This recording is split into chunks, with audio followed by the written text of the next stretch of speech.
All right. We will get started. So, welcome everyone to the March 3rd, Wednesday evening, 8 p.m. on the East Coast, 5 p.m. on the West Coast. We're glad you all could join us. Tonight's event is going to be about wrapping up your internship because, believe it or not, the winter quarter is almost over. For the spring semester students, you're on the closer end to it being over than you are to it being the beginning. So we're excited to have all of you here tonight, whether you're live with us or watching this recorded later. We are also excited tonight. We have some guest speakers. We have our colleague Nicole Carlotto, who works for the UC Federal and Governmental Relations team. They are actually in the same building as UCDC normally, but now we're all in different houses. Nicole is the Director of Communications and Advocacy, and then we also have Yeona Choi, who is the UCDC Coordinator of Special Events and Alumni Outreach. And so both of them will be speaking tonight throughout this evening. So welcome to them. We're thrilled to have them. Nicole will tell you a little bit more about her story when she starts speaking, because Nicole is awesome and is an alum of the program, as well as a supervisor. So she's got some great insights on everything for you all. So the point of tonight is to kind of wrap things up and make sure that when you are ending your internship, you are ending it on a high note. You're leaving a good impression. You are walking away with people that you can put on your resume as references. So it's a really important part of your internship. Aside from the part of just doing a good job. So the number one rule when you're wrapping up your internship is to exit gracefully. You want to leave on a good note. You want all of your projects to be wrapped up and completed. Anything that is not wrapped up and completed, you should leave notes for the next person on how to finish them, where you're at, and that way the next person isn't confused. Often that next person is an intern, but other times it's the person who you were being supervised by who's going to have to finish the project for you. So you want to make sure everything is really well laid out and detailed, because if your supervisor does end up having to wrap things up for you or finish a project, you don't want them frustrated and be unclear because they're the ones that you need the recommendation from. Make sure that you are saying farewell to your coworkers. In this remote environment, it's really hard to form relationships. So those relationships that you did form, you want to make sure that you reach out to them, send them an email, schedule a quick 10-15 minute coffee date, and just kind of say you had a great time working with them. You'll always remember X, Y, and Z, and try to leave a good impression with them. Make sure they know who you are and they will remember you. You also want to make sure that you take some time to get some feedback from your supervisor. A lot of you will have already received some sort of feedback at some point during the term. A lot of supervisors do check-ins. If yours has not, this is a chance for you to do that. You'll want to send them an email, or on the next Zoom meeting, just say, I was wondering if you had 30 minutes where we could sit down. I would love to talk to you about the internship experience, get your feedback on my performance, and make sure you take notes and are open to constructive criticism. It's always a hard thing as an intern or as a person to receive any sort of negative feedback, but that feedback is what's going to help you be a better employee in the future. It's going to help you improve on your skills in the future. So it's really important that you do ask for that if you have not already received it. And again, you want to make sure you have an open mind about all of this. So when your supervisor does give you some feedback, try not to react to it right away or be like, that's not true, because you want to show them that you can receive this feedback, open your mind to it, think about it, take notes. This is also an opportunity for you, because rarely would your supervisor give you all the feedback and not ask you for any feedback. So it'd be a great opportunity for you to say, one thing that could have been better in this remote internship is if the interns were invited to more meetings, or if I had the opportunity to sit in on other units, and share the stuff that you think could make the internship more valuable for the next person. Again, you always want to frame things as a constructive criticism. So not just to be negative, It is always important not to say you, or actually like point a finger virtually at someone. So you want to say you could have been better at doing this. Try to be as general as possible because you don't want to offend anyone as you're trying to wrap things up and leave a good impression.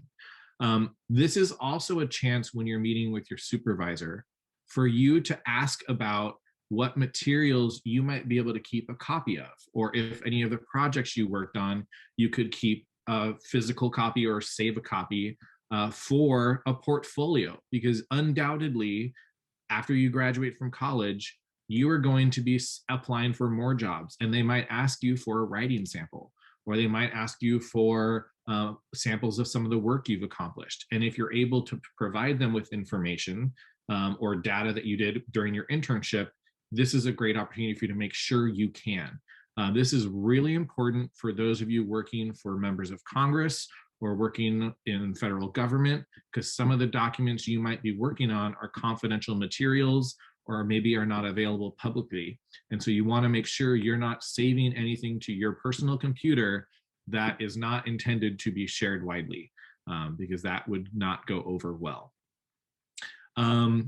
The other thing that you want to do as you're wrapping up your internship is start updating your resume with your current internship. And this is a really important thing, because when you wait till later, so let's say you wrap it up, all of a sudden you go back to school, a year later, you're like, okay, now I'm going to apply for a job. Oh, I need to add that to my resume for that internship I did a year ago. You may not remember everything you worked on. So start doing it now. Start adding that bullet point. I did this. These are some of the things I accomplished. As you guys all know from preparing for this internship, when you have bullet points, any details you can add about actual numbers. So I increased XYZ by 50%. I did this. Anytime you can show the actual quantitative numbers of the project that you worked on, it will be better. And so if you start doing it now, you actually can get those numbers or research those numbers currently, rather than waiting a year from now and trying to guesstimate what you actually did. The other thing I wanted to share with you all with your resume is right now you are doing something that is really unique, and that is a remote internship. And so you want to make sure when you're adding this position to your resume, you're making it clear that you're doing it remotely. Remote work is not easy. Most people know that. It takes a level of self-confidence. It takes self-motivation. It takes autonomy. It takes flexibility. It takes everything to be successful. So you want to make sure when you're adding the bullet point for this internship to your resume, you're somehow showing that it was remote. There are a couple ways you can do that. This is a newer thing. There are not, up until a year ago, remote work was trendy, but it wasn't popular. So there's no official standard on how you reflect remote work on your resume, at least that I'm aware of. So there's a couple ways you can do it. One is you can put the name of your organization, and then you could say, rather than a physical location like Washington, D.C., you could say remote. You can also just say, I worked for a Congress member, whatever they may be, Washington, D.C. office, and then in the first bullet point, make a reference to it being a remote work. You can also make a reference to it in another way, and that is, as you're explaining what you did in your internship, you can reference your skills. And so say something like, worked with a team of 20 members remotely throughout the country, worked with constituents via phone calls and Zoom meetings, and reference the different things you did to make remote collaboration happen.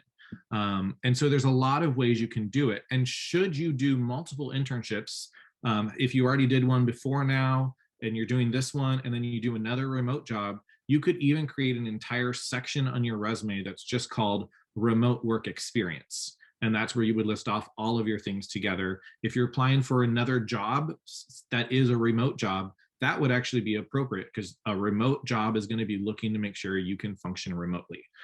So any way you do it, as long as it's clear that you did this remotely, that will be helpful for you, because one of the things that will happen is as you're being interviewed for future jobs, they might ask you about your internship here, and you can share your story and you can talk about it. If it's clear that it's remote on your resume, you can say it was remote, and you can talk about all the skills you learned and all the adapting you did. And that is a huge quality that a lot of employers really like. So now I would like to hand things over to my colleague, Nicole, who's going to talk about how to kind of translate your current experience into something more in the future. So Nicole, it is all you. Thanks, Mike. Hi, everyone. It's great to be here this evening with all of you. As Mike said, my name is Nicole Carlotto, and I'm the Director of Advocacy and Communication in UC's Office of Federal Governmental Relations. In a more normal time, I would be located on the second floor of the UCDC building and would get to see all of you coming in and out every day. So the office I work in, we work with Congress and the administration. And in my role, I specifically spend a lot of time working on the UC Advocacy Network, or UCAN for short, which is UC's grassroots advocacy network. But taking it back a little bit, I'm an alum of Berkeley's Washington, D.C. summer program, Cal in the Capital, and that experience was really pivotal for me in my career trajectory. And I say that because I actually interned in the office that I now work for. That said, I didn't go straight from undergrad to this job, but my time in UCFGR, which is what we call our office for short, it led me to a position on Capitol Hill, where I actually worked with many of the people that helped you with your internship experience at UCDC, where I also supervised interns. I headed to George Washington University, and then about 5.5 years ago back to UCFGR, where I now work with some of the people I once interned for, sorry. So there's a lot of things that I'm saying there, but basically this program is incredibly powerful. And while it's still fresh in your mind, it's really helpful to think back on the 9 weeks and think about what you've learned, not just in terms of new skills, but what did you learn about your career path? Perhaps you went into your internship with a set of expectations about what you wanted for your career goals. And now you're one step closer to recognizing those goals. Hopefully throughout this experience, you learned something about what you're most interested in, or as I did with several internships in college, you learned about what you're not interested in, which is just as helpful. As an aside, I do not work in fundraising because I learned over the course of one internship that cold calling people and scheduling call time made me way too anxious. So that was a valuable experience to put on my resume, but also something really important to learn about what I didn't want to do for my career. So all of this is really good information to know, because even if it means that you've crossed something off of your list, it helps you think about what might be next. And if you haven't already, you should start thinking about what can you do with the information that you've gleaned from this term. Do you know how to talk about the work that you did? And Mike really started to talk about this as well a few minutes ago. But do you have your elevator pitch prepared? For all of your experiences, whether it's at UCDC or elsewhere, it's really helpful to be able to highlight what you did on your resume or in an interview. And it's good to know how to talk about them. And now, while I can't speak for your supervisors, in the office that I work in, which includes UCDC interns every term, our intern coordinator is always more than happy to sit down with our interns and talk to them before they leave about what are their next steps.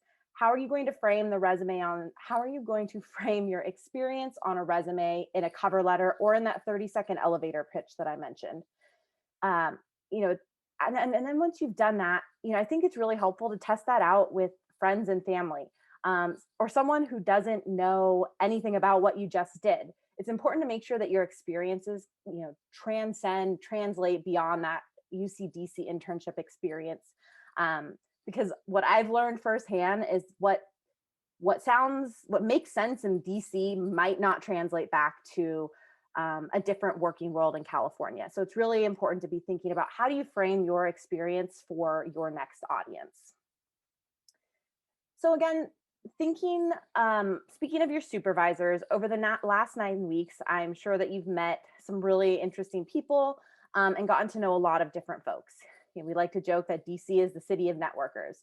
So for all of those people that you've connected with, it's really important to continue those relationships. And when appropriate, hopefully you've been able to even meet more people through those relationships.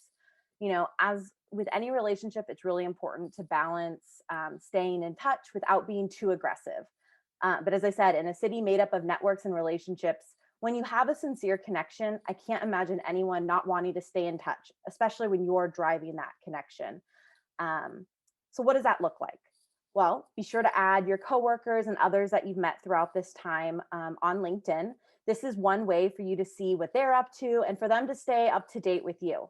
You never know what kind of connection you'll find there and what might turn out to be a great conversation starter. I've actually had a number of people kind of cold message me and say, hey, I saw that you worked here. I'm applying for a job. Can you talk to me about that experience? It's a lot more common than you may think. You could consider setting up a Google alert for your organization. Now, if it's a place that gets a lot of media hits, you may want to tailor that alert. Perhaps pair the organization with a few key terms or some things that you worked closely on.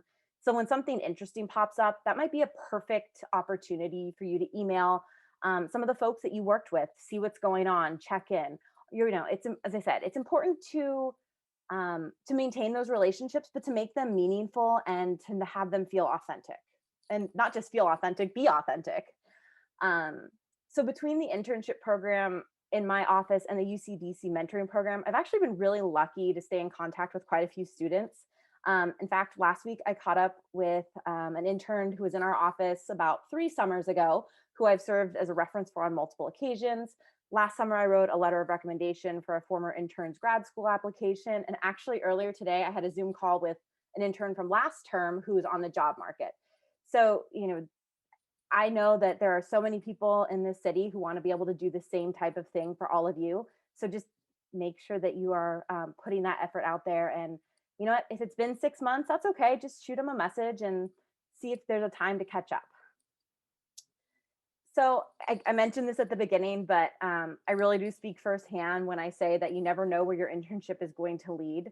I really do feel like the trajectory that I have been on is because of my time in Washington and with the UCDC Center. And so I'm just happy to be here tonight and also happy to answer any questions either later this evening or separately offline. And with that, I'll turn it back over to Mike. Thank you, Nicole. Nicole had some really great advice there that I encourage you all to listen to because she's awesome and brilliant. I just threw into the chat a file that kind of summarizes everything we're sharing tonight so that you have something physical that you can print out or take away. And with the keeping in touch part that Nicole kind of talked about, I want to now turn it over to my colleague Yeona, who's going to talk about a great way to not only keep in touch, but to leave a really long-lasting impression. So Yeona, over to you. Thank you. Hi, everyone. I'm Yeona, and I'm the coordinator of special events and alumni outreach. I, like Nicole, also graduated from Berkeley, and I've had tons of internships and jobs after graduation. And so I spent some time in Boston, and I'm now in DC. Well, not now, I'm in California right now with family, but working for UCDC. And I was a huge stress ball when I graduated from college and not knowing, what I wanted to do. So I'm glad to be here today to share some of my tips and advice. So I've had multiple internships in college, and it's been 4 years since I've graduated, and I still keep in touch with certain folks. And a lot of my internship supervisors were instrumental when I made my move to Boston and also DC. And they not only served as references for my jobs, but they also connected me to their network when I was job searching.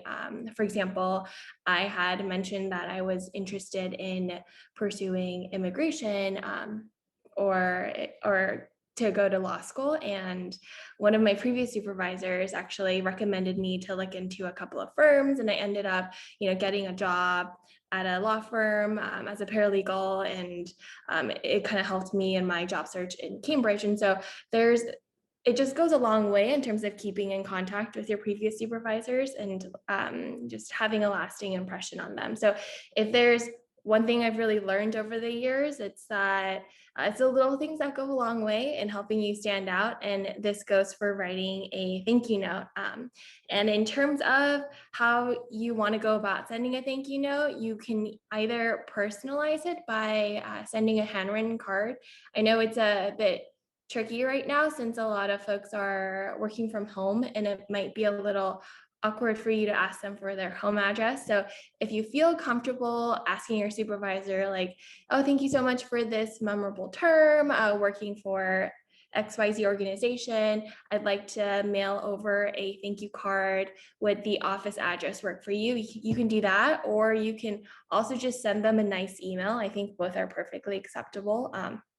And the note can start out with, thank you so much for the opportunity to work on your team this term, or it's been a pleasure working with you and learning from the team.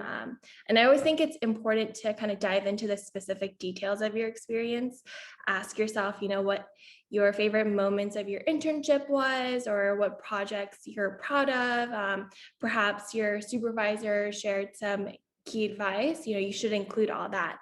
And then make it clear that you'd like to stay connected by providing your personal contact information, since some folks might have been communicating with the team with the organization email. So you can include your personal email account. So I've been a part of this event with Mike a couple of times before, and I always end up losing the thank you email I draft for this event. So I had to remember to draft one up today. So let me share this with y'all right now. I'm going to drop it within the chat because I feel like every time I share my screen, my laptop lags. Okay, let's see. I will drop it within the chat. Okay, so I've drafted one. This is to Nicole, my supervisor. I wrote, hi, Nicole, it's my last day at FGR. And before I leave, I just wanted to take the time to thank you for your guidance and support over the last 3 months. The opportunities you have given me to develop and grow within federal relations has truly benefited me. And I believe that the skills I've picked up as a legislative intern will be traits I will carry as my career progresses. And then you can include some highlights, key experiences as your time there. I would love to keep in touch, and you can reach me at yeona@gmail.com. Once again, thank you for making my time at FGR great learning and enriching experience, and I wish you and the team all the best. And I have one more. So this is to Mike, who is my colleague who I've worked with, but is not my direct supervisor. So I wrote, hi, Mike. As you know, it's my last day at UCDC. And before I leave, I'd like to thank you for making my time here so memorable and for being such a great support system. Working with you on the student database was such an enjoyable experience that I'm sure will prove valuable in my next job. I love to keep in touch and catch up over some coffee if I'm ever in DC. You can reach me at yeona@gmail.com, and I'd like to also connect on LinkedIn, and then you can hyperlink your URL. Once again, thank you for all your help, words of encouragement, and all the great conversation and laughs. All the best to you and the team. So both they kind of share the same messages, but one is a tad bit more formal, the supervisor one. So I hope those examples can guide you as you wrap up your internship. So I hope I'm able to kind of offer guidance in terms of thank you notes, but I also wanted to quickly plug in that there's cool ways to stay connected with our program even after the term ends. We encourage alumni to come back and volunteer in various ways, either as a mentor or a panel speaker. So after the end of each term, I make sure to update our main listserv to include past participants. So all of you, so you can receive UCDC updates and other opportunities. And there's also a LinkedIn page in which you can connect with other UCDC alumni. So I will go ahead and drop that within the chats in a couple of minutes. There's two. So there's one for UCDC alumni and one for UC alumni in Washington, DC. And if you have any questions, feel free to reach out. I'm also going to drop my email as well.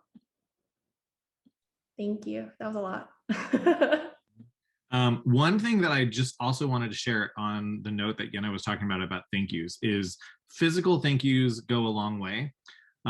So I've been doing student services work for about 20 years now, and I still have every single thank you card that I think I've ever received. because as someone who works with students, and when I get those thank yous, it's really meaningful to me.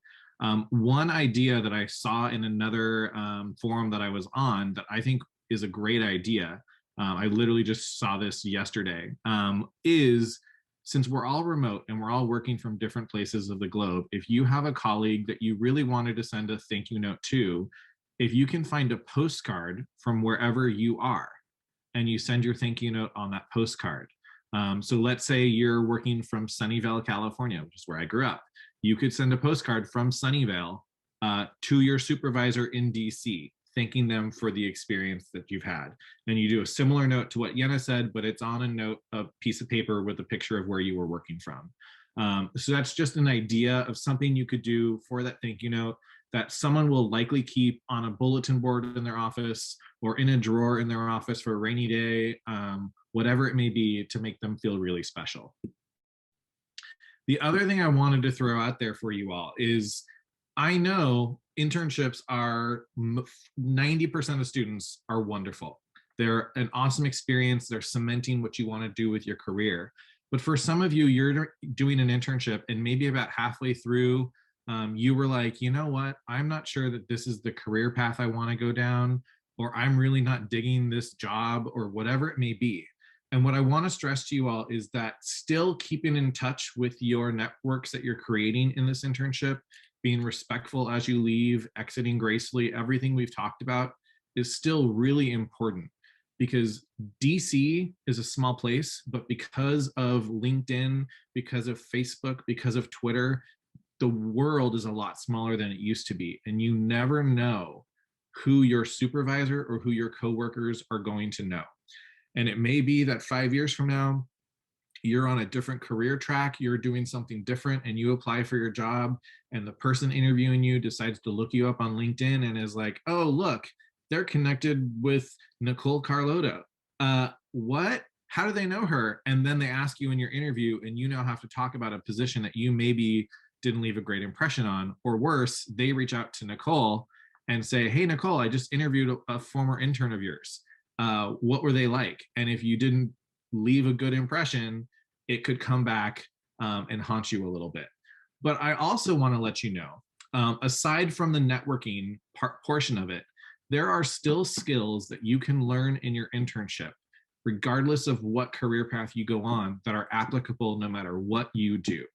And I'm not just saying that because I'm an advisor. I, as a student at Chico State, back when you all were like babies, I was a TV and radio production major. My plan was to become a news anchor. I was going to go national, take over for Regis Philbin. It was going to be live with Mike and Kelly. I had a whole plan. It turns out that happened just without me.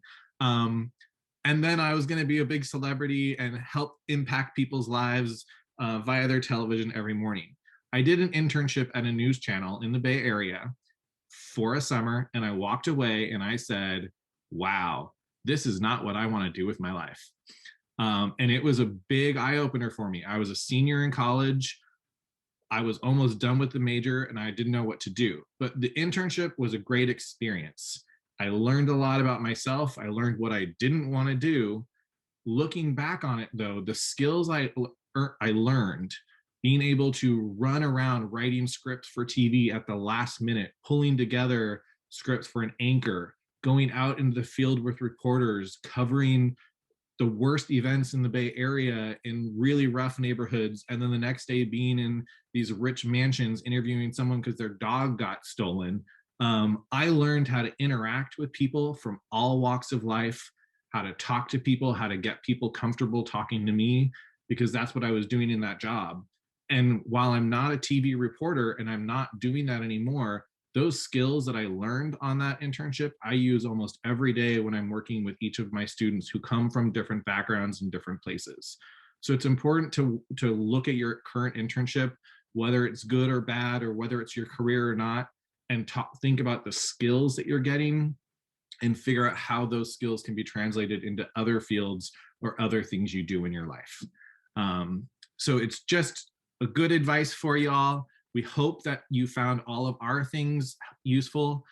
We do have a lot of time left, which is intentional because we want to make sure that if you all have any questions about wrapping up your internships or really anything. If you want a good Nestle Toll House edit, like we're happy to share those too.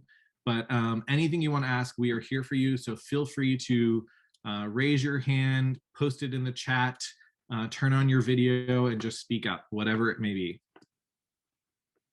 And we also have great colleagues, Jay, Youngchan, and Chantal, who's joining us, who can answer questions as well.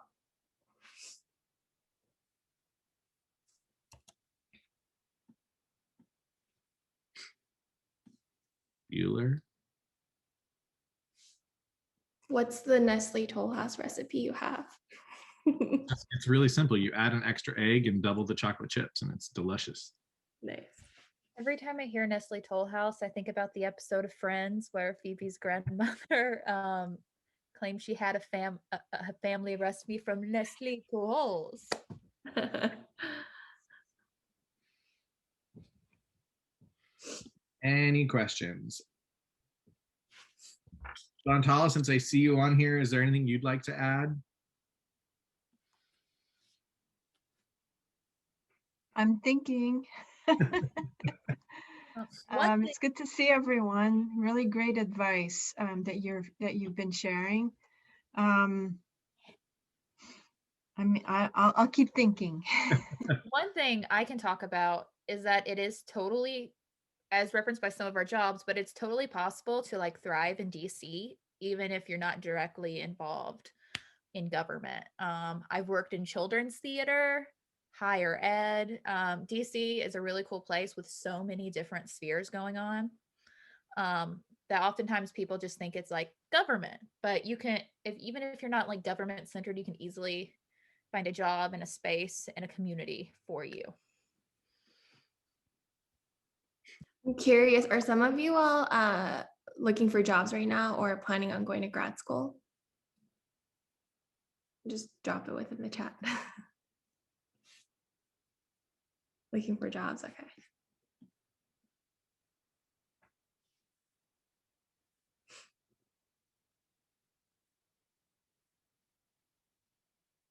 If you're looking for jobs, make sure, if you haven't already, make sure you talk to your supervisors, especially if you'd like to somehow get a job in DC, and just let them know that you are looking for jobs, and just say, you know, I don't know if there's anything here, but if you do hear of anything, please let me know.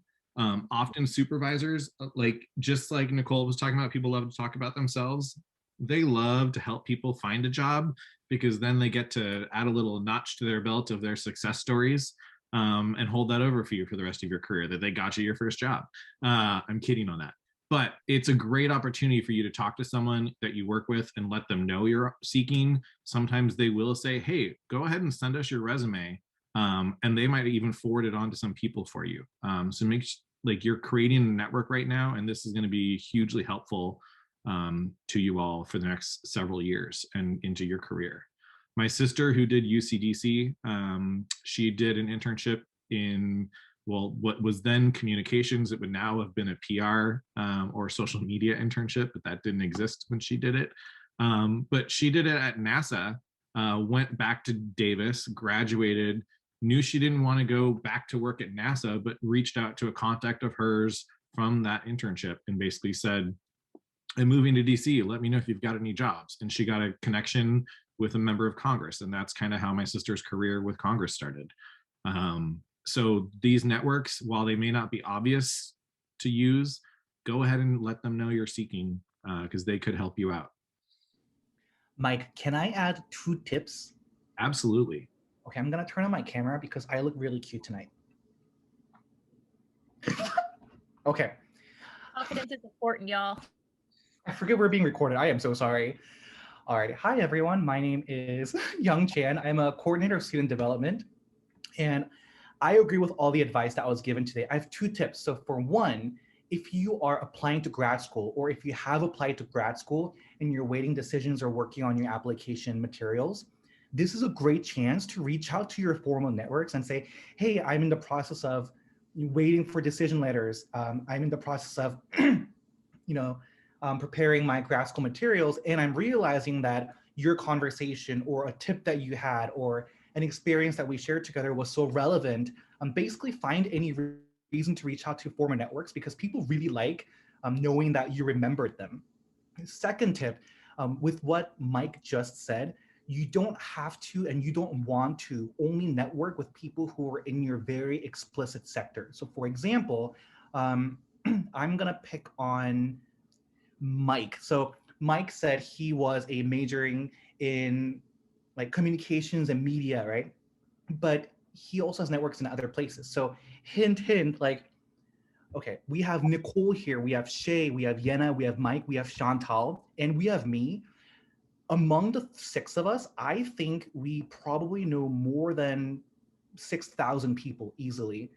I mean, I know 2,000 people just alone with my 3 years of student affairs experience. So even if you don't want to do student services, even if you don't want to do what FGR does, that Nicole does, still network with us, still say hi, still send an email, still say thank you to today's event for Nicole, Mike, and Yeona, and say, hey, by the way, I really enjoyed tonight. I happen to be looking for XYZ job. So if you ever know of any alums, which Yeona will always do, hint, hint, say hello and just be on our radar. So don't only network with people in your explicit sector because you never know who knows who. I think, Excellent advice. can I jump in with two? I want to share two quick, like, small world stories that underscore exactly like what the last couple things you guys just said. The first is when I was on Capitol Hill, I managed the internship program and had numerous UCDC interns come through. One UCDC intern in particular, there were many, but this one stood out. Really went above and beyond, made a great impression. That intern eventually ended up getting hired in the same office. That intern, when a job opening in my office came up, that former intern was the first person I thought of. I put in a formal recommendation, and now that intern is actually my coworker who I work incredibly closely with every single day. So again, you never know how your networks are going to shape up. And then the second is, I mentioned earlier today, I had a Zoom call with an intern who was in our office last term. This person is job hunting and actually was telling me about an upcoming interview. And as soon as this person told me the office they were interviewing with, I said, oh, did you talk to A, B, and C in our office? Because you do know that this person, the number 2 person in this office is actually really good friends with this person in FGR because they work together in this third office. And the intern went, oh my gosh, no, I didn't even think about reaching out to that person. And so because of that, now, our former interns reaching out to my colleague to be like, hey, I have an interview here. What can we do with this? Obviously, he's going to finesse it a little more, but you just never know where things can lead. And so, those relationships are important. And it's also important to, to let people know when you're applying, where you're applying, because as we've kind of underscored, you never know. And people in the city, they want to help other people because we've all been there. And another good point is even if you don't like directly know someone, you'll never know what sort of like life connections you might have with the interviewer. When I interviewed for this UCDC job, Professor Diascro was interviewing me, and we connected on the fact that she actually taught at my alma mater, the University of Kentucky. So we had a nice little moment talking about that. And even sometimes talking about your interests and showing like your humanity and your person outside of work actually helps you shine in an interview. I've connected in a previous interview with the people who ended up hiring me over Taylor Swift because her video for her first Reputation video just dropped, and we had a little bonding session beforehand talking about how excited we were about the video and the new TS7 era. So, was it TS7? Anyway, just all of that to say, there are so many things about you that can make you stand out in an interview. So just know it's not always about like who you know going in. It can just be the things that surprise and come up.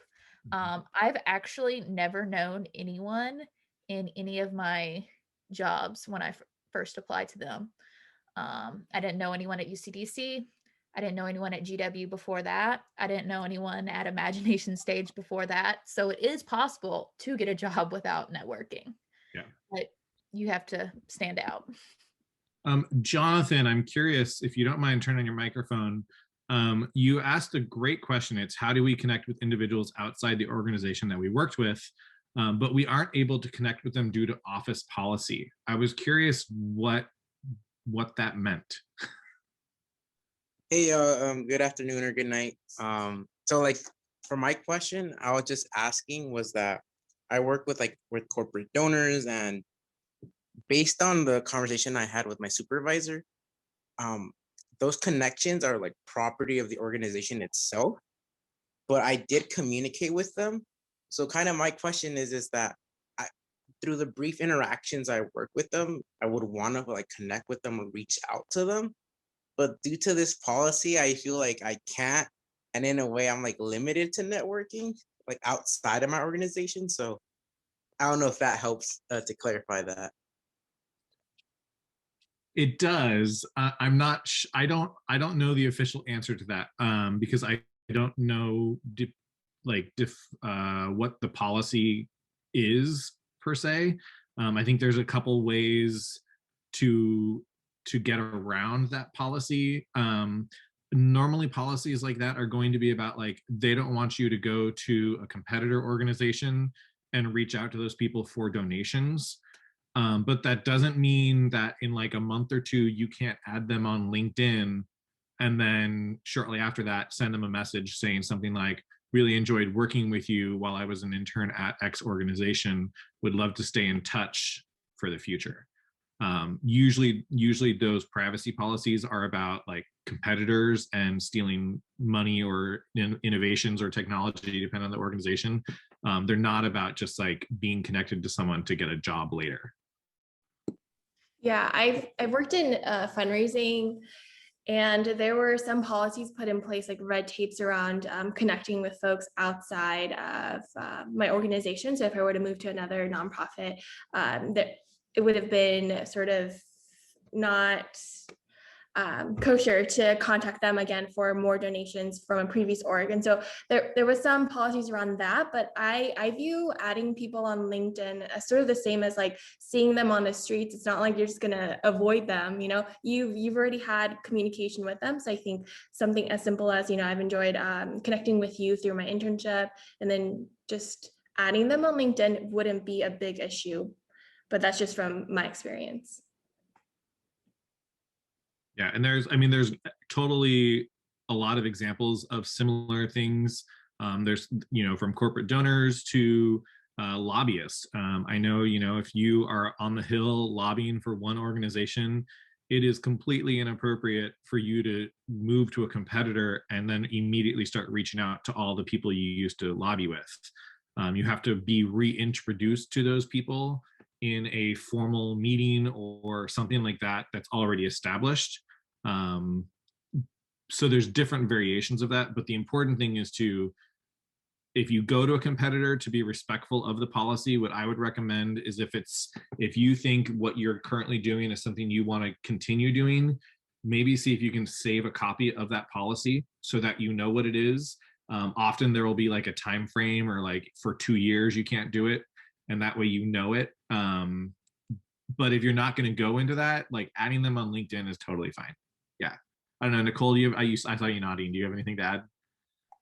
I completely agree with everything you just said. I don't really have anything else to add to that. Great question, though. No, thank you, all of you, and Nicole, Yeona, and Mike for that. I think for me personally, it's just more to learn. Like I think from what my supervisor, without going into details, it seemed that like a lot of previous individuals like network to get either like a job straight, like trying to leave the company immediately, or like kind of what Yeona mentioned with fundraising. But for me, I think the reason I would want to connect is because I met great people, and I think a lot of the individuals were like leaders in the field that I'm really interested in, not like in the future, or like short term, but very long term.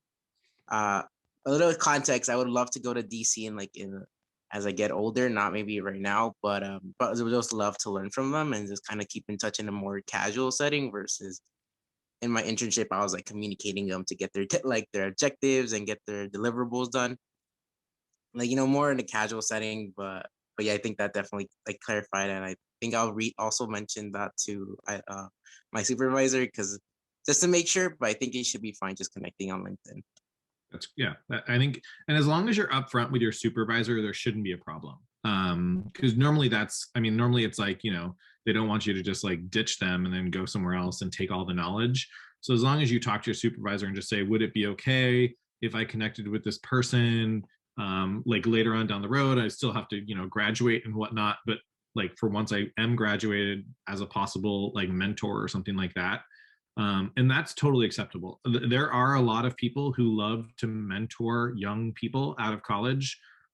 So also a great way to connect with someone once you graduate and later on down the road is to reach out to them and just say, we'd work together. I was curious if you would be willing to be like a semi-mentor over the next couple of months and touch base with me a few times about my career and the direction I could go. And that's another great way to connect with people, to get them to talk about themselves, and also get some knowledge from them, and also use their networks, because once they mentor you, they're going to want to get you a job. Yeah. All right. Any other questions? Just thank you again. Right. All right. And with that, I think we will wrap things up. So I want to thank Nicole and Yeona for joining us tonight. I want to thank my other colleagues, Shay, Young Chan, Chantal, for all being on the call, and all of you students for joining us. It's been a great term. I hope you all have a great remainder few weeks, wherever you may be on your internship schedule. And don't forget, your program administrators are here to help you out. So if you do have any questions about anything we talked about tonight, or about anything going on with your job, or you just want to touch base on anything, reach out to myself, Chantal, or Alfreda, and we are here to support you throughout the duration of your internship. And with that, have a wonderful night. And those of you watching WandaVision, enjoy the finale, and don't ruin it for the rest of us who might be a week or two behind or have not started it. All right. Have a good night, everybody.